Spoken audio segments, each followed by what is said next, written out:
Halo Sobat PU, halo semuanya, selamat datang di podcast hari ini.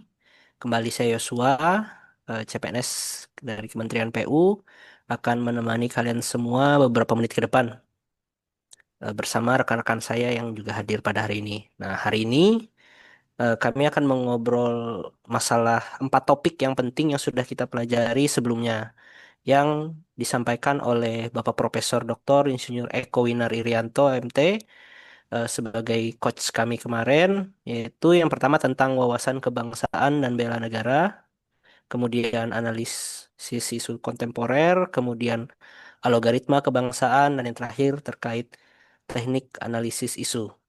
Sudah hadir bersama saya 4 pembicara, narasumber yang luar biasa sekali.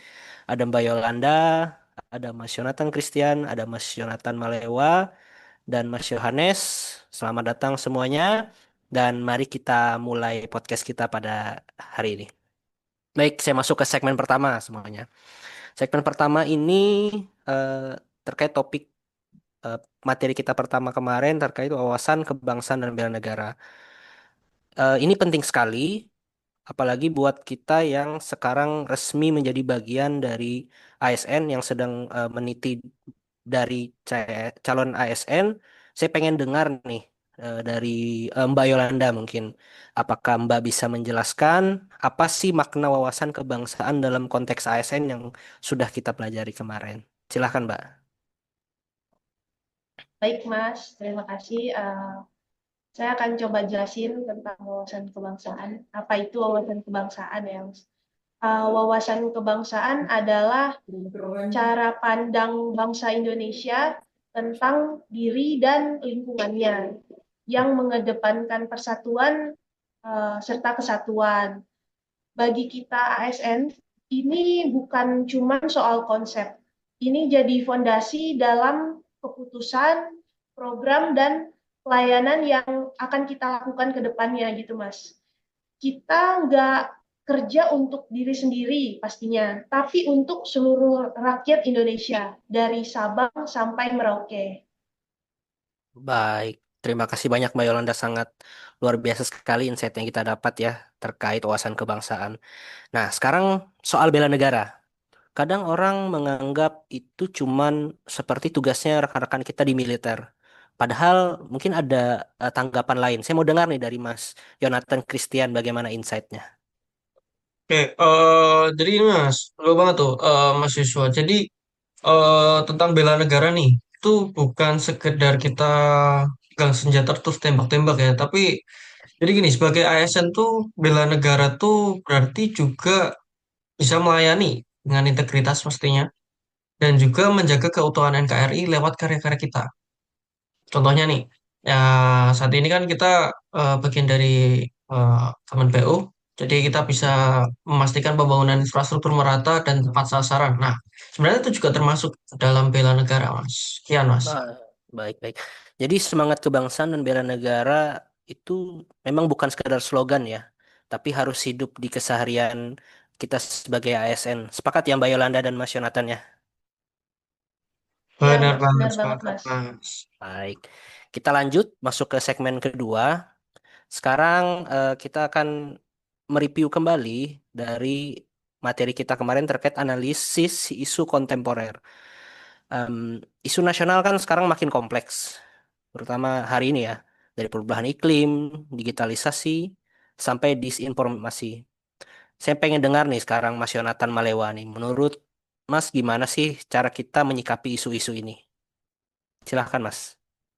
Baik, terima kasih kesempatannya Mas Yosua. Jadi, menurut saya isu kontemporer menuntut ISIS menjadi responsif, kritis, dan adaptif. Jadi, kita harus bisa membedakan mana isu strategis dan mana yang hanya riak-riak sesaat. Misalnya, soal pembangunan berkelanjutan, kita harus paham bahwa infrastruktur sekarang nggak bisa asal bangun, tapi harus ramah lingkungan, inklusif, dan tahan bencana. Eh, Seperti ma- itu. Baik, menarik sekali Mas. Lalu bagaimana kita menilai ini dampak sosial dari pembangunan itu sendiri? Silakan Mas Yonatan Nah, tanggapannya. itu sebabnya kita harus punya kemampuan analisis multidisiplin, Mas. Jadi, sebagai ASN, hari ini kita harus melek data, melek sosial, dan juga melek digital. Contoh lainnya adalah soal AI dan otomasi. Ya, itu juga salah satu isu kontemporer yang akan mengubah cara kita bekerja di instansi pemerintahan, terkhususnya di Kementerian PU di tempat kita bekerja saat ini. Baik, mantap. Berarti kita nggak boleh gagap teknologi Mas ya, harus menyesuaikan perkembangan zaman juga begitu. Betul sekali, Mas Yosua. Malah kita harus jadi pelopornya kalau bisa sih. Baik, baik, baik. Insight sangat menarik dari Mas Yohanes Malewa. Saya masuk ke segmen ketiga nih. Dari pembelajaran yang sudah kita dapat kemarin terkait algoritma kebangsaan. Ini materinya cukup unik. Mungkin banyak yang belum familiar, tapi saya pengen ini Mas Yohanes bantu menjelaskannya. Silakan Mas Yohanes. Oke Mas, jadi kan ada namanya istilah itu algoritma kebangsaan ya. Nah itu Ya, biasanya digunakan untuk menggambarkan sistem kita berpikir dan bertindak yang berlandaskan nilai-nilai kebangsaan kita. Ini kita berbicara dalam konteks ASN, algoritma ini dapat membantu kita membuat keputusan yang beretika, membuat keputusan kita yang adil dan mengutamakan kepentingan bangsa, Mas.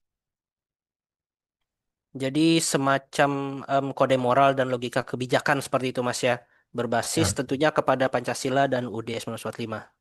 ya persis Mas. Jadi kita tuh dapat memproses data, kita dapat menerima aspirasi masukan dari masyarakat dan situasi politik sosial dengan nilai dari dasar ASN tersebut. Misalnya kalau nilai dari ASN itu kan kayak akuntabilitas, nasionalisme, etika publik, apalagi komitmen komitmen mutu dan anti korupsi. Nah, itulah algoritma etika dari seorang ASN, Mas. Baik, Mas. Ini keren banget. Jadi setiap tindakan ASN itu harus bisa kita telusuri logikanya secara kebangsaan, bukan hanya sekedar administratif begitu ya, Mas, saya yang tangkap. Iya, betul sekali, Mas. Jadi aparatur sipil negara itu atau biasa dibilang ASN itu ya, biasanya itu bukan sekedar robot birokrasi gitu, hanya sekedar siap siap seperintah gitu. Tapi kita juga mempunyai otak dan hati dari sistem pelayanan publik gitu, Mas. Baik, sangat menarik, Mas, insight yang Mas sampaikan. Saya masuk ke segmen yang keempat, atau segmen pembelajaran yang terakhir dari kita kemarin, eh terkait teknik analisis isu. Nah, ini ilmu penting buat kita semua, terutama kita dalam kaitannya menyusun laporan-laporan dan sebagainya. Saya pengen dengar lagi nih ke Mbak Yolanda, kira-kira pengalamannya atau teknik apa saja yang Mbak sering pakai atau yang bisa kita pakai dalam penyusunan itu. Silakan Mbak Yolanda. Mas, beberapa teknik yang sering digunakan itu antara lain SWOT analisis, stakeholder mapping, dan root cause analysis.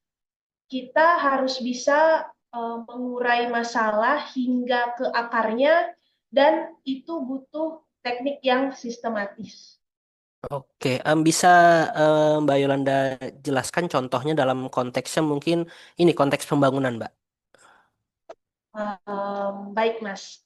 Misalnya nih, pada proyek jembatan yang tertunda, kita analisis siapa saja stakeholdernya atau pihak yang berkepentingan atau yang terdampaknya tuh siapa aja gitu, Mas. Apa kelemahan dan hambatannya, dan apa solusi jangka pendek dan panjangnya. Kita diharuskan jangan hanya melihat ke permukaannya saja, tapi telusuri lagi sampai ke peraturan, pembiayaan, atau bahkan konflik sosial di lapangan itu seperti apa gitu, Mas. Oke. Mungkin sedikit Oh, ya, tambahan ya Mas di silakan, sini ya silakan, Mas. silakan. Jadi sedikit tambahan nih, kalau dalam konteks pembangunan kita juga perlu memanfaatkan analisis data spasial dan juga big data sebagai dasar pengambilan keputusan kita. Nah, ini penting terutama untuk proyek-proyek yang ini ya berskala nasional yang melibatkan banyak parameter atau variabel. Nah, jadi dari data spasial ini kita bisa melihat distribusi kebutuhan infrastruktur. Dan sementara big data ini membantu kita memahami tren atau pola dan juga potensi-potensi resiko yang akan ada. Nah, eh, data yang valid. Nah, kita cuma bisa berasumsi. Nah, kalau asumsi ini kan bisa menyesatkan arah kebijakan. Mungkin itu sih Mas, pendapat saya Mas. Terima kasih. Siap. Terima kasih banyak Mbak Yolanda, Mas Yonatan Christian, insight-nya.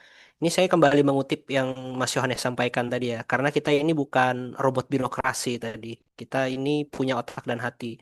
Jadi semua hal yang mungkin akan membantu kita, itu kita manfaatkan dengan baik. Luar biasa sekali semuanya. Terima kasih banyak Mbak Yolanda, Mas Yonatan Christian, Mas Yonatan Malewa, dan Mas Yohanes. Kita sudah banyak membahas mulai dari yang pertama tadi, wawasan kebangsaan, kemudian analisis isu, algoritma kebangsaan, sampai teknik analisis isunya.